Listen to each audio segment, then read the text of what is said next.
What's going on, everyone? So, a player that I really want to see the Lakers bring onto the roster, and I really do think they should take a flyer on. Obviously, I know before you say it, Lakers cannot sign anybody until they pull off a trade. Now, this guy, I don't care if you bring him in right now or you bring him in, towards the end of the season. I don't care. I wouldn't even hate if you brought him on, to the G League team for a season because I don't think anyone's going to sign him because I think somebody would have by now. And that's Emoni Bates.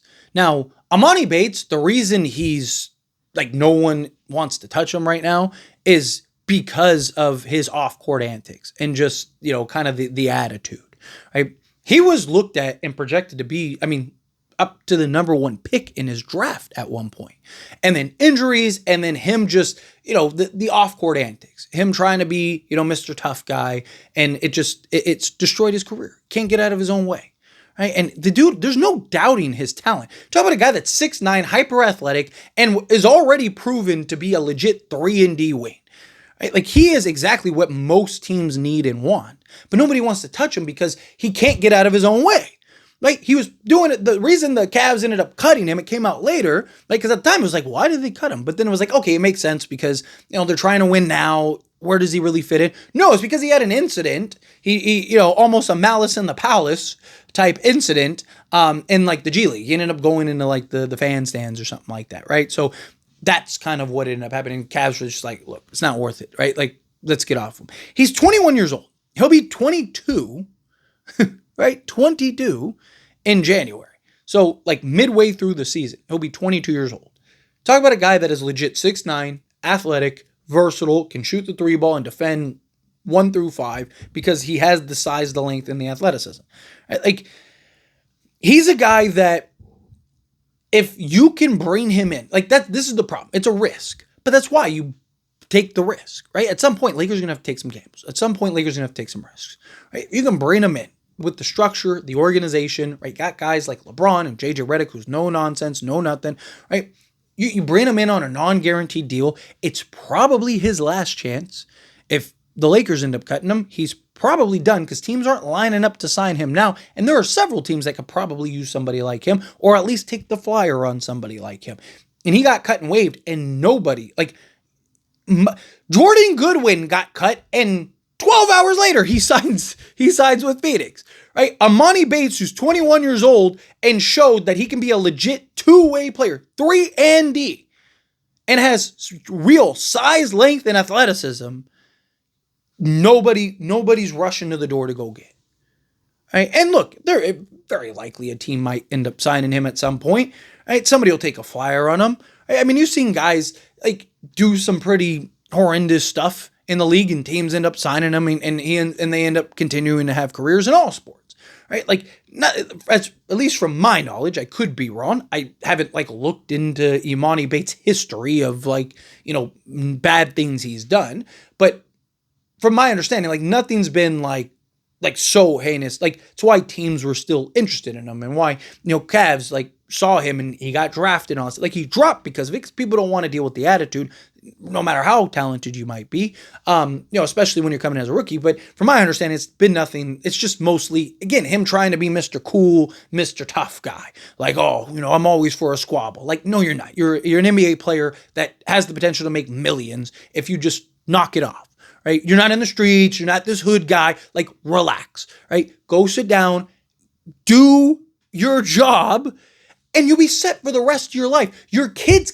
will be set for the rest of your life. Your family, all of them will never have to worry about anything, right? Like, it frustrates me to watch young men get in their own way when everything is handed, like, here, your entire life for generations can be changed. If you just stop trying to be Mr. Tough, like, what? Like, for what? Who are you trying to impress? No one cares. The world doesn't think you're cool. The world's laughing at you because you're blowing a real opportunity. It's so frustrating to watch somebody that has all the talent in the world. Literally. I mean, the guy is very talented at the game of basketball. There's no questions about it. Just throwing his life away because he wants to pull up and act all like, stop. You're not cool. You're an idiot. Like, you're not impressing anybody. It's so frustrating. Anyway, my rant's over in that regard. It's disappointing. Maybe it's the father in me. I hate it. Like, I don't know what it is, but it just drives me crazy to see a young man with so much potential and could change his life and his family's life and for generations, and would rather just, same thing with like a Ja. Like, to his credit, he's kind of corrected it, but it's like, dude, who are you impressing, man? Like, relax, dude.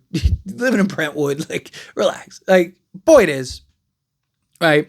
He's a guy that I'd look to go and acquire if the Lakers can.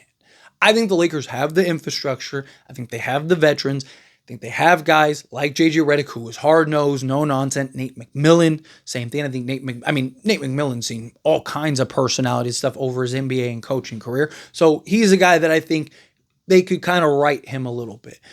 Have a guy like LeBron, who Emoni looks up to and admires and all that stuff, right? Like, have guys around him that can kind of like, dude, like, come on, man. Look at what you're throwing away.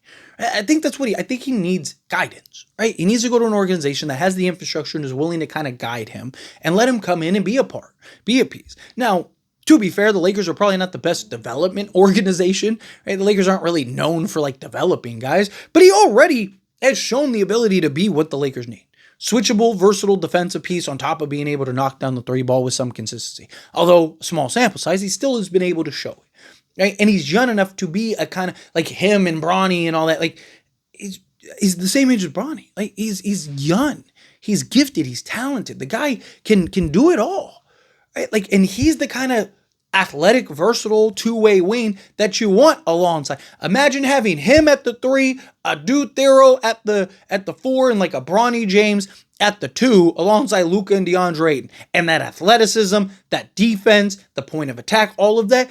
Like, again, Lakers could be very good for years with something like that. And Emoni Bates has the potential to be a part of that. Being that guy slotted in on the other wing as that legit 3-and-D guy that has star potential. Again, there was a point in time where Emoni Bates was looked at as a surefire star. Like, this guy is going to be the face of the league at some point. Going to end up being the number 1 draft, this, that, and the other. And again, he just couldn't get out of his own way, got some injury issues, stuff like that, and you just watched him tank. Right? And then, even when Cleveland got him, everyone was like, man, the rich just gets richer, right? Like, Cleveland landed Emoni Bates. Wow. And then now look at him. Now he ends up getting cut. But, again, if you're the Lakers, especially the new CBA and everything like that, you need to gamble at some point, right? You need to take a risk. There's going to be times where, like, especially if you have your infrastructure, you have all those things, right? It doesn't hurt to, hey, let's roll the dice on Emoni Bates. Put the proper contract in place and stuff like that so you can get out of it if need be. Maybe you sign him to a 4-year deal with like, team option every year, where if he kind of continues to improve, right, every year it's like, okay, he's doing better. Okay, he's still good. And then if he has that year where it's like, all right, like, dude, this guy he's right back to his antics stuff. Think of the guys the Lakers have had that have been looked at as naughty, right? Like, Meta World Peace, Matt Barnes, like, they've had guys that have been looked at as bad boys or this, that, and the other and have had success. I mean, the only guy that like came to the Lakers and the Lakers couldn't wait to get rid of was like Dennis Rodman, right? Like, Dennis Rodman played for the Lakers for like 10 games or something like that. And then that was it. Good times. I'm old enough to remember that. Tells you how old I am. But point is that, like, I think Emoni Bates is good enough and talented enough to take the risk on. But like I said, you put the infrastructure in place to where, hey, if you need to get out, you can. All right? I want to go over kind of the numbers here a little bit. Like I said, talking about 6'8", 6'9", long, versatile, athletic wing, which is exactly what this Lakers team needs. Again, you don't have a huge sample size of like, oh man, this guy's played, was averaging 30 minutes a night and this, that, and the other. No, it was very limited sample size. In total, he played 25 games. He averaged 8.3 minutes per game during that time. However, his three-point shooting last year on 3 attempts, right? Literally all of his field goal attempts. He had from 2-point range was 0.8. He didn't even average one full 2-point attempt. So basically all of his shots came from 3. He was 36.7%. So basically 37% from 3-point range. He's 21 years old. Again, 21. He's a kid. And he's already a 37% 3-point shooter on 3 attempts. Right? He was from 2-point range 25%, but again, it was on 0.8 attempts. and then EFG of 48.7%. He averaged a rebound, rounding up, it was 0.7 rebounds, but a rebound and assist, it's 0.8 assists, half a steal, half a block, right? And 3.7 points per game. So just under 4 points per game. His per 36. Now, again, keep in mind, per 36 doesn't tell you everything, but kind of gives you an idea. Like, what would he look like if he was playing full minutes? He would have been 18 points, 3.5 rebounds, 4 assists, half a steal, half a block. And per 36. Right? Again, he has the potential.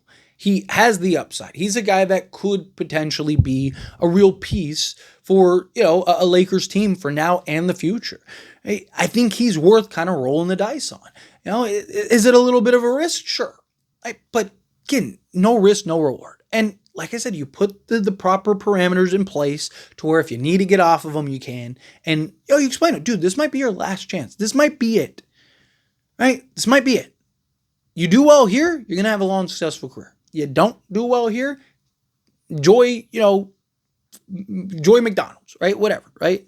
Anyway, as always, this is a discussion, pass question to you. Let me know your thoughts and opinions down in the comments. That being said, if you haven't liked this video, hit that like button. Helps me out. So we enjoy these types of videos, and I truly appreciate it. Not subscribe channel, hit that subscribe button, turn on the bell notifications. Appreciate y'all. See you in the next one. Thank you.